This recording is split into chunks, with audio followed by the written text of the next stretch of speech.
Abra a tua Bíblia no livro de Apocalipse, no capítulo de número 2, para falarmos sobre este tema, irmãos. Você não é um número, você tem nome. Eu destaquei esse versículo do capítulo 2 de Apocalipse, uma promessa que é dada a uma das igrejas ali, e diz assim: aquele que tem ouvido, ouça o que o Espírito diz às igrejas. Ao vencedor darei do maná escondido, Também lhe darei uma pedra branca com um novo nome, nela escrito, conhecido apenas por aquele que o recebe. Queridos, nós viramos um número. Eu me lembro até hoje, da primeira vez em que precisava decorar que número eu era na chamada da escola, logo que cheguei nos primeiros anos de acadêmico, né? E depois, todos nós viramos um número. Mas Deus nos deu um nome. Nós temos um nome. Deus não se relaciona com números. Deus se relaciona com pessoa. E a gente já está acostumado, irmãos, porque número é uma proposta humana para facilitar e também para ser mais fácil administrar números do que especificamente nomes. Número é coisa de homem e também do inimigo, né? Nós temos aquele célebre passagem bíblica de Apocalipse 13 que fala sobre o número da besta 663. O seu nome diz quem você é, mas o seu número diz o que você tem ou o que você não tem. O número é para identificar o que você tem ou o que você não tem, mas o seu nome não. O seu nome diz quem é você. Então Deus tem um cuidado, uma certa exclusividade com você, porque você tem um nome, e você é identificado por Deus, você é conhecido de Deus. É tão interessante isso, que quando vamos ouvir sobre a exaltação de Jesus, o que reforça em Filipenses 2,9, é o nome que é sobre todo nome.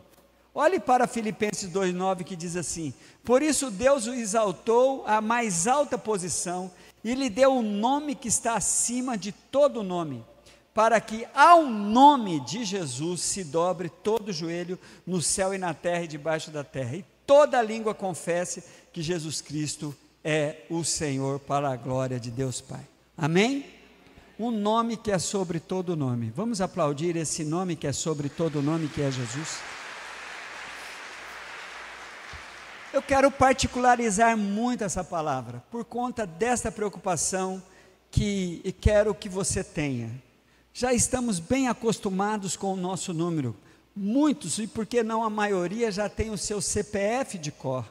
Já tem muitos, chega a loucura de ter o número do seu cartão de crédito já decorado. Não só aqueles trezinhos lá, todos os números.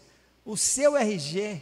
Tem gente que tem números, o seu número decorado, e só pensa nisso. Mas eu gostaria muito de te dizer de que Deus quer chamar a sua atenção para que você não se identifique, não se acostume.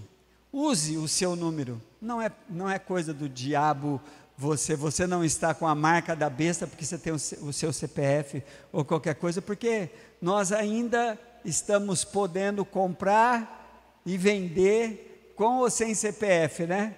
Mas vai chegar um dia em que a igreja vai ser testada, se ainda estivermos aqui, quando você for ter a proposta de marcar-se, né? Mas eu não quero falar sobre isso. Eu quero falar sobre a preocupação que Deus tem com você. Quero te chamar a atenção para o que está escrito lá no livro de Apocalipse, no capítulo de número 20. Olhe, por favor, irmãos, olhe como você tem que saber disso. Você tem que saber de que isso está registrado na palavra. Versículo de número 11 até o 15 diz assim: E vi um grande trono branco e o que estava sentado sobre ele, de cuja presença fugiu a terra e o céu, e não se achou lugar para eles. E vi mortos, grandes e pequenos, que estavam diante de Deus. Abriram-se os livros, abriu-se outro livro, que é o da vida. E os mortos foram julgados pelas coisas que estavam escritas nos livros, segundo as suas obras. E deu o mar os mortos que nele havia, e a morte e o inferno deram os mortos que neles havia, e foram julgados cada um segundo as suas obras. Agora preste atenção: e a morte e o inferno foram lançados no lago de fogo. Esta é a sua segunda morte. E aquele que não foi achado escrito no livro, o nome lá, no livro da vida, foi lançado no lago de fogo. Por que eu quero chamar a atenção para o seu nome, para esta realidade, e não para o seu número? Porque você é uma exclusividade diante de Deus. Cada ser humano criado por Deus, ele tem na sua onisciência e na sua onipresença a capacidade de estar fazendo de cada ser. A onisciência e a onipotência de Deus lhe capacita a fazer isso, fazer de cada ser uma preocupação dele. Por isso que a Bíblia nos chama a atenção para o nosso nome, a importância do meu nome. Primeira coisa que você tem que saber: um dia, com o nosso nome, não com o número, nós haveremos de estar diante do trono de Deus. Apocalipse fala de livros que estão escritos, sabe, registrado. E eu fico pensando, quando eu estava lendo isso, eu falei: meu Deus do céu, que coisa maravilhosa é essa? Por quê? Porque você pode não ter nenhuma preocupação com isso, se existir uma realidade na sua vida, a realidade de Jesus ser o seu Senhor e o seu Salvador. Porque quando nós temos esta realidade de relacionamento com Jesus, uma nova história começa a ser escrita na nossa vida. Amém, irmãos? E é interessante que é bom que todos saibam. Quando você olha para o capítulo 12 e 13 desse texto que eu li, está claro que todos vão estar diante dessa realidade de prestação de contas. E aí, é interessante que nós temos uma preocupação. Todas as coisas que você fez na vida inteira está relacionada diretamente com o que você disse durante a sua vida. O que você fez, o que você falou. Olha só que coisa, irmãos. E se você algum dia se identificou com a ideia de que você é apenas um número, tome muito cuidado com isso. Porque nós somos nomes que prestaremos conta dessa exclusividade que Deus me deu, dessa identificação que Deus me deu. Não fui eu que escolhi meu nome. Alguns já escolheram o nome, que é esse negócio de mudança, né?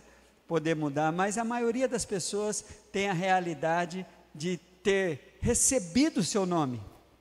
Gostando ou não, este foi o seu nome.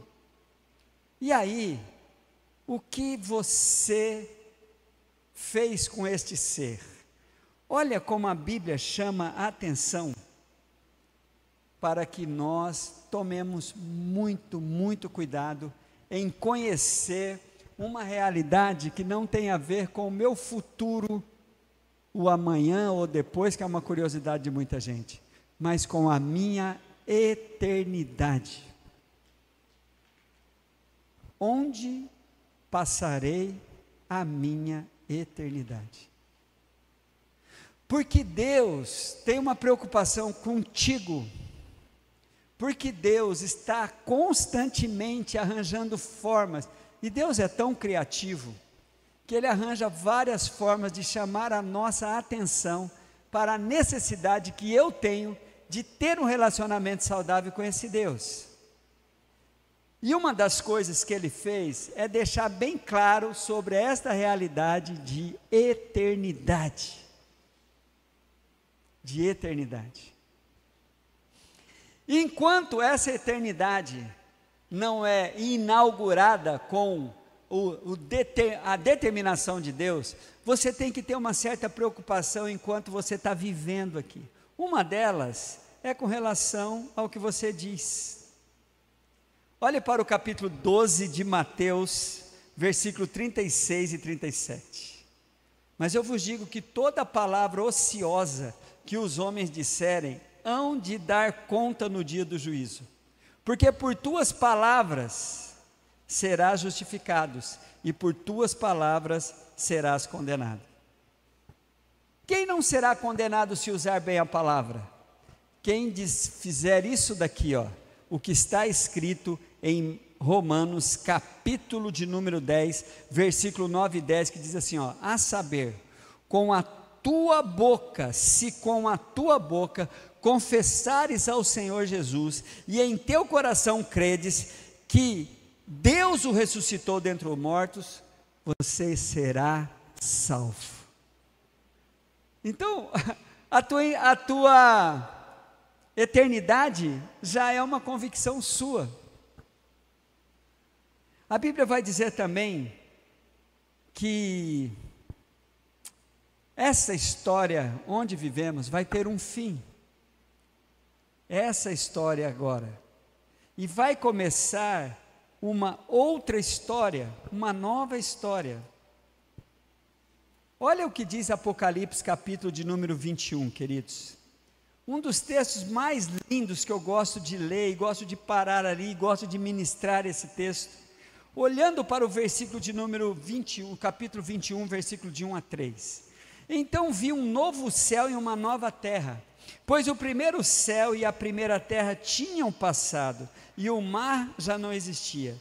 Vi a cidade santa, a nova Jerusalém, que descia do céu, da parte de Deus, preparada como uma noiva adornada. Ouvi uma forte voz que vinha do trono e dizia, estou lendo o versículo número 3 de Apocalipse 21, agora o tabernáculo de Deus está com os homens, com os quais ele viverá. Eles serão os seus povos, e o próprio Deus estará com ele e será o seu Deus.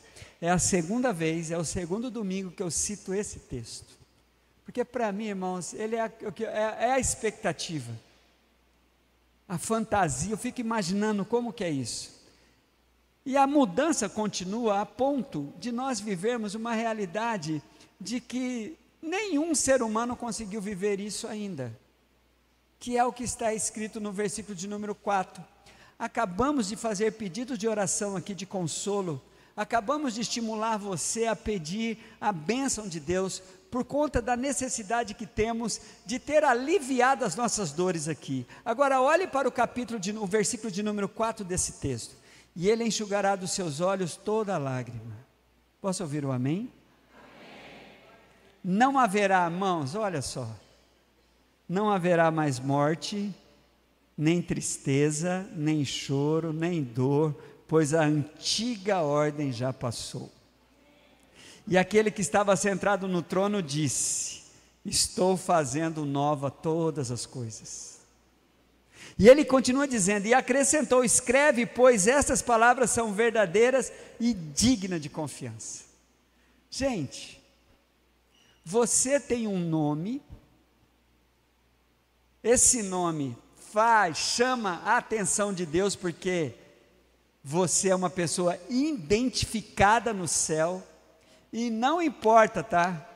Não importa a sua crença, você é uma pessoa detectada no céu, para estimular você a tomar uma decisão aqui na sua vida, que faz de você encontrar-se com a realidade de ter o seu nome escrito no melhor lugar que tem que estar escrito.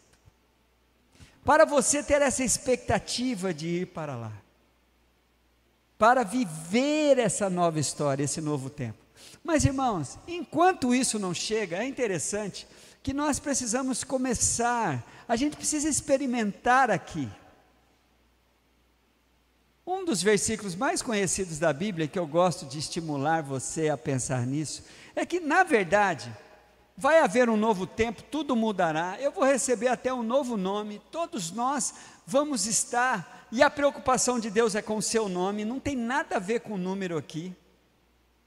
Número é coisa de homem, número é coisa do diabo. Tanto é que no capítulo 5 de Marcos, quando Jesus está, não só no, mas eu vou destacar só o capítulo 5 de Marcos, quando ele vai perguntar para aquele indivíduo, para aquele demônio, qual era o nome dele, o demônio não falou o nome, o demônio falou o número dele, porque eles eram muitos. Meu nome é Legião, porque somos muitos. Número é coisa do diabo, agora o seu nome não. O seu nome é algo que é uma preocupação de Deus.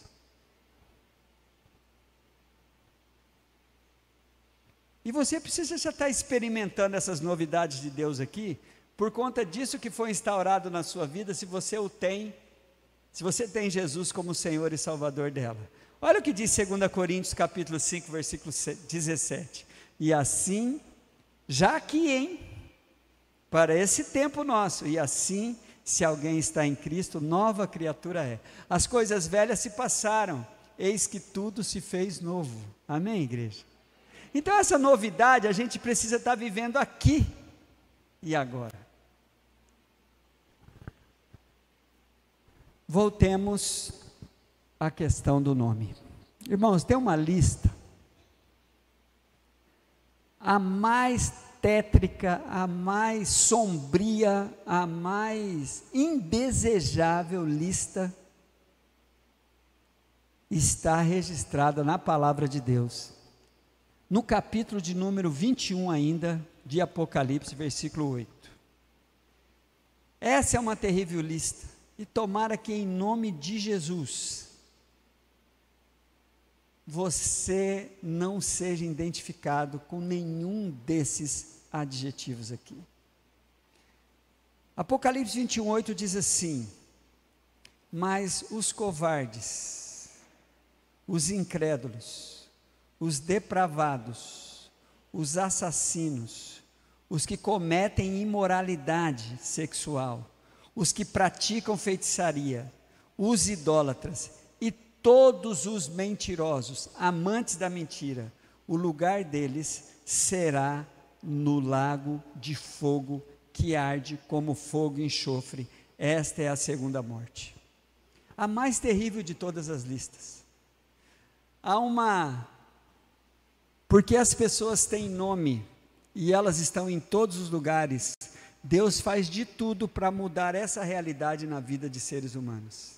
Quando eu estava vendo aqui a questão da Cristolândia, estava vendo como que Deus, enquanto pessoas não têm nenhum significado, conforme aquela senhora estava testemunhando, Deus lhe deu uma nova identidade, tirando, para que que a pessoa saia deste grupo aqui, esse WhatsApp do inferno aqui.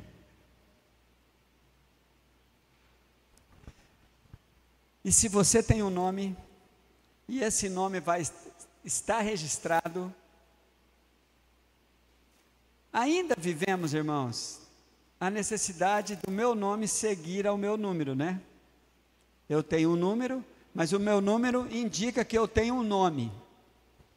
Espiritualmente, você só tem um nome, e esse nome está escrito em algum lugar. Onde está escrito diante desta realidade aqui? Eu quero concluir chamando a sua atenção para esta realidade aqui. Apocalipse 20, versículo 15, por favor.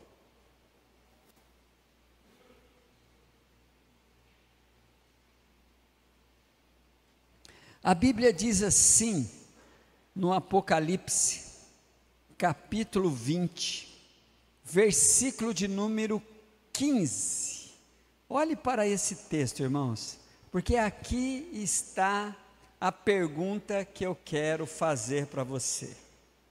Diz assim: e se alguém não foi achado inscrito no livro da vida, este foi lançado para dentro do lago de fogo. Irmãos, existe uma lista, existem nomes registrados, existe uma identificação de quem é você, da sua identidade. E você precisa se preocupar com isso, porque não está lançado na sorte. Ah, vou ver, quem sabe Deus escreve, quem sabe Deus vê as minhas boas obras, quem sabe Deus vê que eu sou uma boa pessoa, Deus é tão misericordioso. Não, não, não, não. A certeza de onde o seu nome está escrito é uma responsabilidade exclusivamente sua. E eu preciso dizer isso para você, porque pouco está se falando da responsabilidade que os indivíduos têm com essa coisa mais valiosa que é sua, que é o seu nome, e com relação à eternidade, aonde o seu nome estará escrito. E esta realidade de eternidade é determinada aqui. Olha, não se contente que o seu nome está no hall de membros de igreja. Não se contente que o seu nome está no hall da fama de alguma instituição. Não. Tenha uma convicção, meu nome está escrito no livro da vida. Por quê? Porque João 5:24 faz parte da minha realidade. O que diz João 5:24? Em verdade vos digo, quem ouve a minha palavra e crê naquele que me enviou, tem a vida eterna, ou seja, está com o seu nome escrito no livro da vida. Não passará, não entrará em condenação, mas passou da morte para a vida. Aonde está escrito o seu nome? Esta é uma pergunta que você precisa tratar com Deus. E não fique pedindo para Deus escrever o seu nome no livro da vida antes de você tomar essa decisão aqui, ó. Jesus é o meu Senhor e é o meu Salvador. Eu decido crer nele como meu Senhor e meu Salvador. Eu ouço a sua palavra, eu creio na sua palavra, eu creio que Deus o enviou, eu creio que ele morreu e ressuscitou por mim. Isso então determina a minha realidade. Quem ouve a minha palavra e crê naquele que me enviou, tem a vida eterna. Não entrará em condenação, mas passou da morte para a vida.